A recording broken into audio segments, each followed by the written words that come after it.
All right, guys. It happened. It happened. I saw it with my own two eyes, and now we got to sit here and talk about it. First of all, before we talk about the abomination that was on the field today for the Washington Huskies, I want to say we had a lot of fun in the watch along stream today. At one point, we had over 320 viewers. It was a lot of fun, and I'm glad we got so many people to show up to watch me get pissed and complain about stuff. And we actually had a lot of Montana fans show up as well, which was kind of cool. I didn't expect that at all. I was expecting us to struggle to find any Huskies fans. So yeah, shout out to those guys who showed up today. Shout out to the Montana fans especially because, whoa, excuse me, disgusting. They got the dub, and now we got to talk about it. So, not gonna scream and yell and throw stuff on camera because I try not to do that. And I wasn't super high on the team this year, so it's not like we just blew a potential championship season. But oh my, I don't know where to start, guys. I don't know where to start. And before I get into the game, let me just say I understand Montana is a very good FCS school, and those FCS schools, with each year that goes by, they're gaining more and more credibility. They are beating good, good Division One teams. So I get it. Montana is probably going to be a problem this year for the kind of team that they are, but you get ranked 20th in the nation, you get your first game at home, and you do. Okay. Um, I'm disgusted. I am definitely disgusted with a lot of things about this team right now. Really, you can really focus a lot of your ire at one particular thing on this team, and believe me, he will have to be he will get what's coming to him in this video, but okay. Dylan Morris. Let's just go right to Dylan Morris because that was one of the worst games I've ever seen any Husky quarterback play. That was as bad as I have ever seen in my life. All three interceptions were his fault. I don't want to hear the tight end tipped it up into the air. There were three terrible throws, just asking for bad things to happen. He missed other throws. He didn't make a single big play down the field. Dude is awful. I knew he wasn't anything special. I knew he wasn't anything special. I knew. But I didn't think he was bad. Tonight was so bad. I hate to be the guy who jumps off a wagon after one game, but I'm done. That was so bad.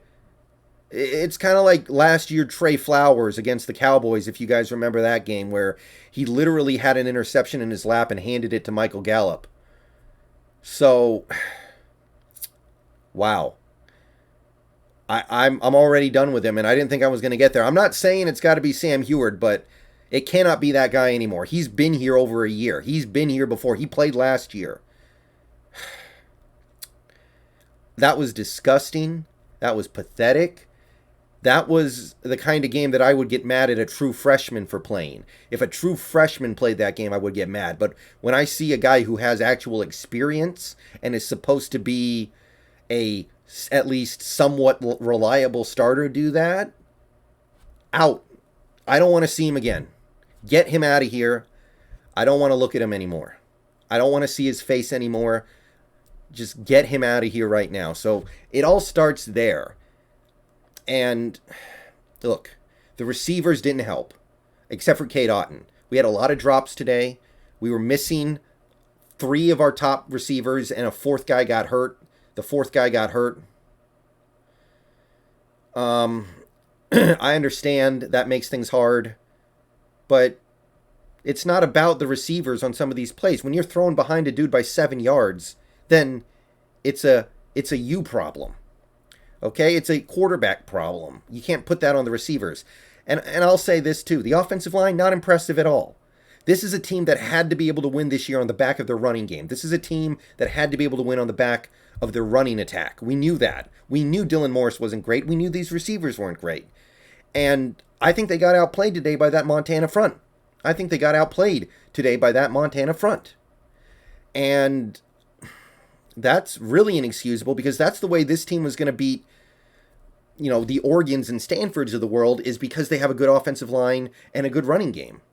And I didn't see it today. I saw it on that first drive. I saw a lot of stuff on that first drive.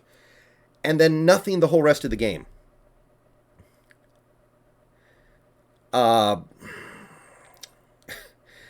Defense, it feels stupid to even sit here and get mad at the defense. I get it. They played a great game. They did a lot of positive things out there. They got pressure. They broke up passes. They prevented third down conversions pretty much the whole game. But that run defense, man. And that's not ZTF. Like ZTF was the pass rusher. You can't tell me not having ZTF has anything to do with stopping the run. 3rd and 12, you give it up. You give up some other stuff on that last field goal drive. Yeah, okay, it's bad, but I can't even get mad at this defense. You know what? I can't even get mad at this defense. Forget it. Yeah, they gave up some stuff at the end. It's inexcusable, but this is about the quarterback and a coaching staff that must feel extremely comfortable right now to play that guy. So, I want somebody fired tomorrow. I don't really care who it is. This season's already completely over. This season's over. Obviously we were never going to make the playoff anyway, but this season is over in terms of trying to win this conference now. So you need, I don't know if it's Sam Heward. I don't give a rip if it's Sam Heward or not. Burn the red shirt, don't burn the red shirt, whatever, but it cannot be Dylan Morris. It cannot be Dylan Morris. I don't want to see that guy again. Period. I did not think I was going to start the season like this. I did not think I was going to have to come on here and do a rant video.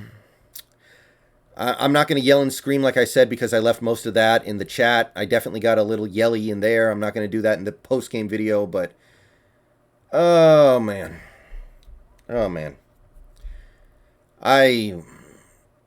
Maybe Montana will end up winning the FCS. I understand that Montana's good, but there's a certain standard of quality that you just have to expect from this, from the Huskies football program. And honestly, Jimmy Lake, his seat needs to be red hot right now, because I get the sense that that guy feels like his job is so safe he can play a piece of crap like Dylan Morris, and it doesn't matter because he's not going to get fired. Well, maybe you need to heat that seat up underneath him a little bit so he knows, oh, I better play a quarterback who's good because I don't want to lose my job. I know he's the defensive guy. I know Jimmy Lake is a defensive coach, and I know that Jimmy Lake's defense played pretty good tonight. Really good, actually, but you can't even say that Dylan Morris protected the football because 3 turnovers later, and if he doesn't turn the ball over 3 times, we probably gut out some garbage win. And I'd still be mad, but we wouldn't have lost. Boy. Okay. I can't really sit here and talk about anything else. The receivers are trash, but I'm not mad about that. The receivers, they shouldn't be on the field. I'm not really mad at them. It's not surprising when they're trash. I'm mad at the offensive line, mad at the quarterback, mad at the coaching staff that kept sending him out there. I mean, how many chances do you have to give that loser? How many chances do you have to give him before you go okay, this guy it cannot be worse. It cannot possibly be worse. All right, Michigan next week. So that just turned into a game that I might go wash my car instead of watching, because that's going to be awful. Whoo! And I don't care who you play at quarterback next week. I don't care. It better not be Dylan Morris. That's all I can say right now. All right. I'm out of here. Bow down to Washington, but holy crap, that was the worst Huskies loss I've ever seen. There have been worse losses, but that was the worst loss I've ever seen this team put together. I've seen some bad ones. That was the worst QB game I've ever seen. I try not to get too mad at the Huskies because I understand these guys are kids. These guys are teenagers. They can't drink. I guess they can all vote, right? I think they can all vote, but you gotta be kidding me. And it really comes back to one guy who really just let the whole team down. That's the thing that really grosses me out. All right, I'm out of here. More videos tomorrow. I might stream later tonight, but holy crap, that was not the way I was expecting to start this season at all. All right, see you guys later.